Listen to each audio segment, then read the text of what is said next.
Depuis des années, je me suis promis que pour mes 40 ans, j'allais faire un triathlon. Un défi personnel pour me convaincre que je suis encore jeune, ou quelque chose comme ça. Donc en mai 2021, je me suis inscrite pour le triathlon sprint de Montréal.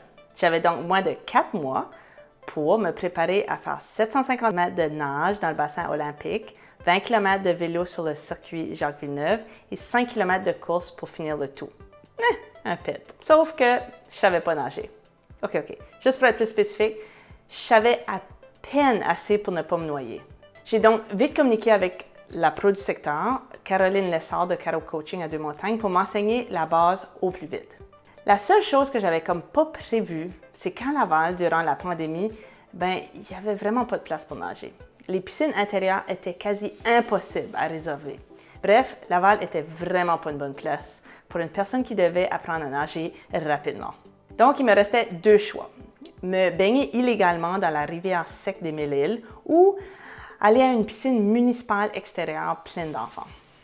J'ai donc convaincu Caroline de me rejoindre à la piscine municipale Raymond à Laval-Ouest et sur plusieurs semaines, j'ai pris des leçons et pilé sur mon orgueil en contournant un paquet d'enfants en nageant. Le progrès n'a pas été super rapide. Vois-tu, pour apprendre à nager, il faut pratiquer souvent. Puis, on ne peut pas tout apprendre et tout pratiquer en même temps. Puis, on s'entend, les conditions étaient vraiment pas idéales pour pratiquer. Mais tranquillement, je faisais des petits progrès. Puis, il restait juste une grosse chose à pratiquer, la nage en eau libre. Vois-tu, nager dans une piscine, c'est facile. On peut toucher le fond, puis on peut voir le fond. Mais en eau libre, tout est noir. Donc, pour me préparer à nager en ligne droite et aussi à me préparer pour le sentiment paniquant de ne rien voir dans le bassin olympique, Caroline m'a fortement encouragée d'aller me pratiquer en eau libre, comme par exemple au lac Ron à Sainte-Adèle. Oui, 45 minutes de Laval était malheureusement l'option la plus proche que j'ai trouvée pour pratiquer la natation en eau libre. Bref, apprendre à nager en pleine pandémie à Laval a été vraiment moins simple que j'avais prévu.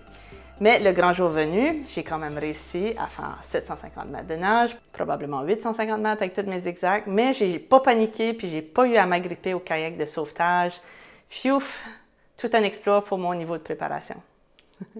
Fait que malgré avoir réussi mon triathlon, mes connaissances en natation étaient toujours rudimentaires. J'ai donc pris des cours de natation de perfectionnement avec Caroline au centre aquatique de Blainville. Puis depuis, j'ai appris que le projet du centre aquatique à Laval va finalement aller de l'avant. J'ai bien hâte de voir ça dans quelques années. Il était temps, Laval. J'ai encore beaucoup de chemin à faire en natation. Pour ceux qui s'y connaissent, ils vont voir à peu près 10 choses que je ne fais pas correctement dans cette vidéo, mais apprendre à nager à 40 ans, ça n'a pas été une chose facile. Mais avec un peu de vouloir, un objectif précis puis une bonne coach, c'était faisable.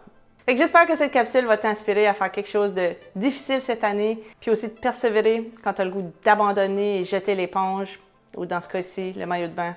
Puis qui sait, peut-être même me rejoindre au prochain triathlon. C'est un rendez-vous? À la prochaine!